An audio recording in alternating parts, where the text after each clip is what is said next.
Hi, my name is Sarah Garden and I'm a yoga therapist. I've been working with the lymphatic system for about 10 years now, and the primary population that I work with lymphatic health is cancer patients, specifically breast cancer patients who have lymphedema.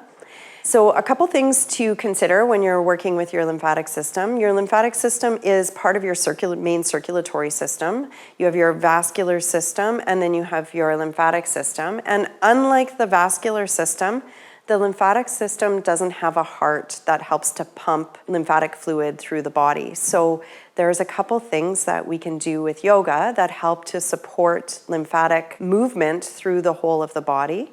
And the lymphatic system is really fascinating. The lymphatic system works with what are called watersheds. So basically, there are particular areas of the body that are drained into particular lymph nodes. So basically, we have a watershed that is like below the diaphragm that drains down mostly into our inguinal lymph. We have one through the chest that will drain into the axillary lymph and into sternal lymph. We have lymph in through the neck and through the spine as well. And then our digestive system has this incredible lymphatic network that helps to protect us from bacteria and things that we're eating, and helps to sort of clear any of the bacteria or viruses or damaged cells, anything that our body really can't use. Our lymphatic system helps to filter out of our body and then clear from our system so it keeps us safe and functioning well. So there's a couple of things that are really amazing that yoga does for lymphatic support.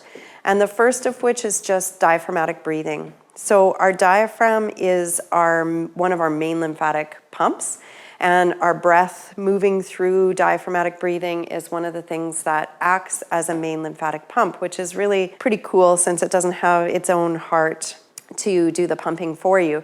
So the diaphragm, one of the things you can think about is actually stacking your diaphragm over top of your pelvis and having your breath move down, the diaphragm able to drop, softening through your belly, creating some ease through the abdomen, and allowing the diaphragm to drop so that we can get some pumping happening through that diaphragmatic breath. And we have our main thoracic duct that comes up through the left side of the body. We have a shorter one on the right side as well, but that main thoracic duct is what gets pumped, the fluid gets pumped into it. So starting your practice off, if you're going to do some support for your lymphatic system, starting off with some diaphragmatic breath will help to kind of get that system pumping and clear that space out, so that then when we start to flush fluid in towards the center of the body, in towards the trunk, that you'll have space for it to move through.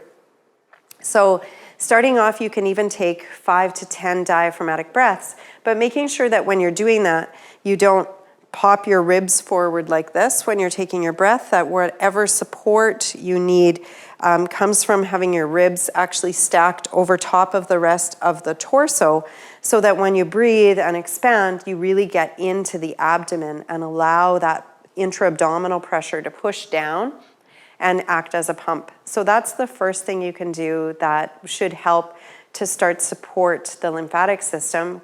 And sometimes it's interesting to kind of look at the effects when you aren't breathing deeply. So lots of times people will get sick after they've been really stressed out. And what happens is your breath changes, you get a higher breath coming up into the chest more, and you're doing less support for the diaphragm or less support for the lymphatic system by doing that diaphragmatic breath. And you also have upped the load on the system. And anytime you're working with the lymphatic system, it works on a capacity versus load. So if your capacity is lowered because you have more stress or more things happening, and you up your load, then you overwhelm the system. The next thing you can do is do some twisting, which is great because it's already built into yoga. So any of the twists that you do in yoga, any of the standing postures that you do and you're incorporating twists, that can all be really helpful. And then any of your jumping, stepping, any of the practices that you do where you contract and relax muscles, that'll be the other great pump that you have built into your yoga practice. So the best things that you can do for your lymphatic support is to do some yoga, to go for a walk and to do that great diaphragmatic breathing. So if you enjoyed this video, make sure you like and subscribe if you want more videos from us, and check out some of my other courses on Yoga International.